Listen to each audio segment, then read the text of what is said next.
DAs are involved in this, because it is our job to summarize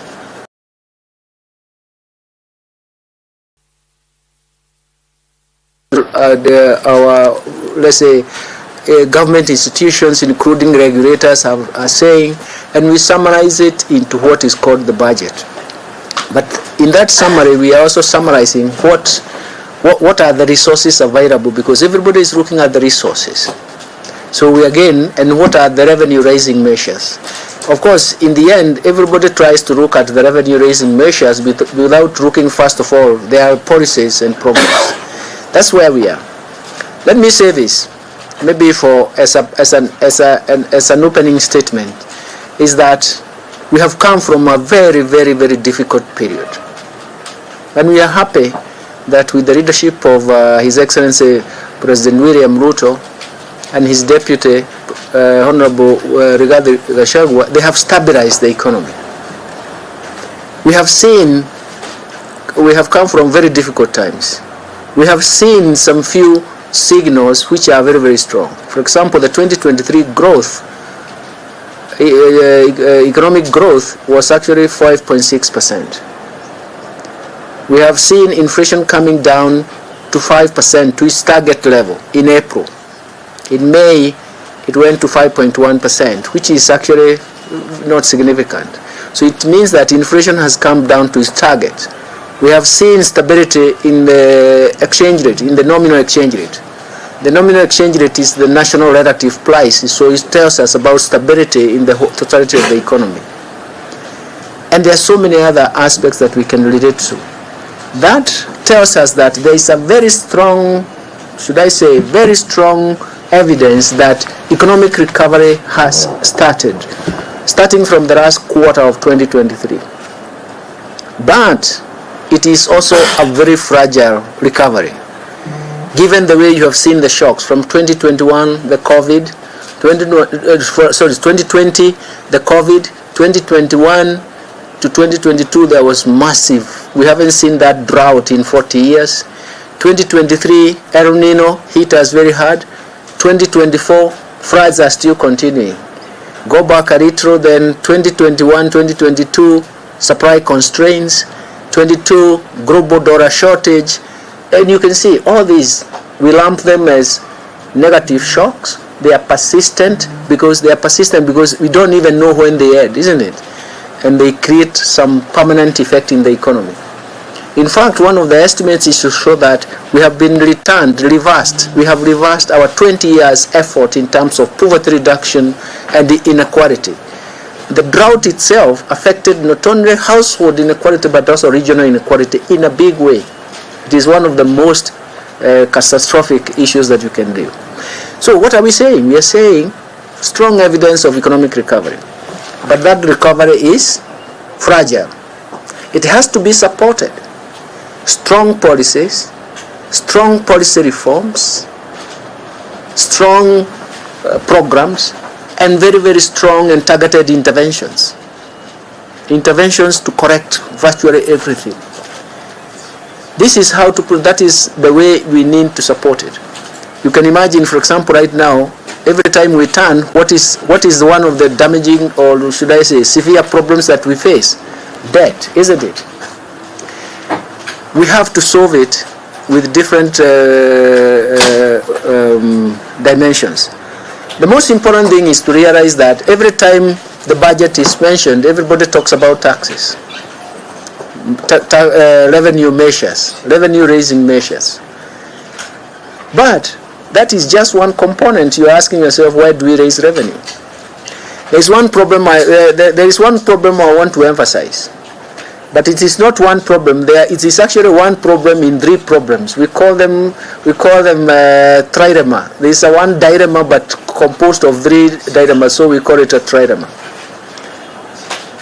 One of the things is that everything and everywhere you turn, everyone wants government to spend more, to increase expenditure. We want roads, we want electricity, healthcare, education.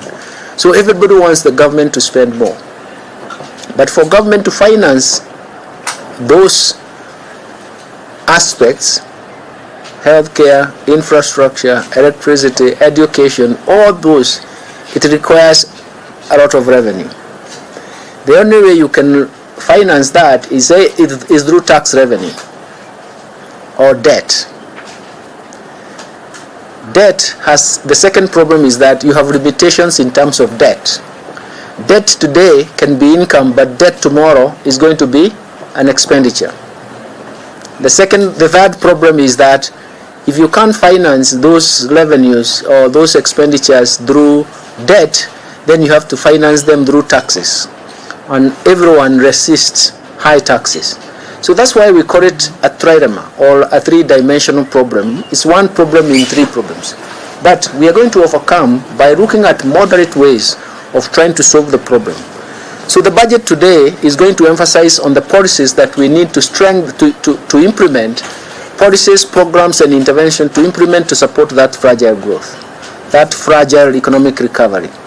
We want to make sure that we revive the economy so that it can generate jobs for the youth. And that's where we are. Simple as that. We want to revive the economy so that we can pay our debt. We have been buffeted by debt, and everybody has seen us moving from moderate risk to high risk of debt distress, isn't it? So essentially, it is something you read, you write in the papers every day. So we are confronting all these problems. And on top of that, we have to build roads, we have to support hospitals, and that's why we are reforming even the hospital, the universal health care. Is the school program. We have a new school program. We have a financing model, and we all have to support that in terms of resources. So in a sense, what we are doing is to summarize all that we have got from both MDAs and government institutions, plus the private sector, and then public participation in terms of what they have brought to us. That's what we summarize, that's what we present. But this year's budget, we want to emphasize two things. First, we have to protect that economic recovery. You can only protect that economic recovery through policy reforms, through the diverse measures of raising revenues, through programs, and through interventions. Okay, that is the most important thing. The second thing is that we have to, the policy reforms must go in different dimensions. With some of you, I don't know whether you look at data. If you look at our exports, manufacturing exports, there has been a secular decline of manufacturing export. It means that it is very difficult for the manufacturing sector to increase jobs. So in a sense, we have to look at it in terms of how do we resuscitate our exports. One of the points that has been very, very adequately talked about, and even ourselves in the National Treasury, is that we have to develop, protect, and regulate markets. Because once markets are not well regulated, they are not well governed, they collapse. They collapse with Kenya's investments, and there is no more investment in that sector. It means that poverty hits very hard. For some of you, you have written papers and articles on that. Look at the coffee sector, look at the sugar sector, look at the cotton sector, the subsector. Wherever markets have collapsed because of poor governance, you know poverty has struck, investments have been lost, it has been very difficult to revive. Pyrethrum, okay, all those. That is one of the most important. So when I talk about policies, programs, and interventions, those are the issues that we are talking about. So markets governing is an intervention that is required.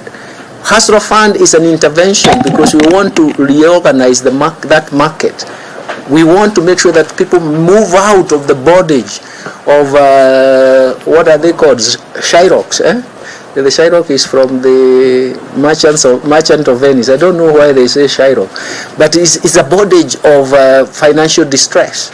We want to make sure that we have some interventions. So when we talk about, we need very strong policies, we need strong programs aimed at targeting different programs. By the way, when we talk about programs, we are also they are targeting programs. We want to target the youth.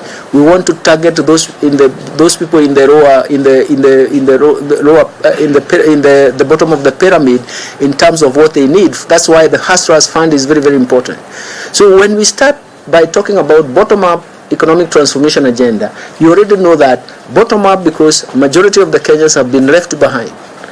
where markets have failed them, where policies have failed them, where government has not been able to invest in areas that they want, and we want to reverse all. I wanted to make those 3 points maybe so that you can have a feel that when budget making is not about taxes. Taxes comes in to say, after saying you are going to do all this, how are you going to finance it? Now, all right, volunteers, maybe one of the things that has generated a lot of conversations is looking at the amount of this budget that is going towards recurrent expenditure versus development. So if you could tell us, are you concerned about that as the National Treasury when we have recurrent expenditure consuming close to 70% or more than 70% of the country's budget? Actually, 3/4 of the budget discussions, if you ask these two guys with me, has been just that. How do you balance out? Because, look, many years back, when I was the governor of the central bank, I used to argue that even in times of crisis, make sure that you do not devour the development spending, because you have a limitation.